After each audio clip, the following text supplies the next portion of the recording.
guys এখন বুঝলেন আমরা উপরে পাহাড়ে চড়ছেন প্রায় 2 কিলোমিটার উপর পাহাড়ে চড়া হিপে গেছে এরা এটি বসে আছে দেরা আসছে ওরা দুজন উঠে বসে গেছে দেখা পাচ্ছেন ওরা महादेव की जय মাদা যাচ্ছেন উপরে চলো हर हर महादेव गूंजेगी यहाँ आवाज ऊपर इल्ले बोलियो कर कर महाकाल जय महाकाल है प्यारे ওরা হিপে গেছে ওটি দুজন বসে আছে ওরা হিপে গেছে দৌড়ে আসলো মেদি এ মেদি আরে চাচা মেদি দৌড়েছে না ওখানে হিপে গেছে আমার মিঠুন ভাই দুদিন মুঠো পারলেন ওর এনার্জি তো না মেনে নিছো একটা কি জানেন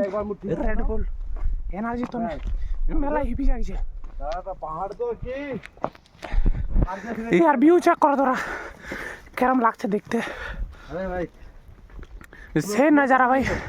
पूरा आ रहा मैं 2 किलोमीटर जंगल जंगल सीढ़ी गिरवा मिठुन भाई यहाँ पे खड़ा हूँ मिठुन ओ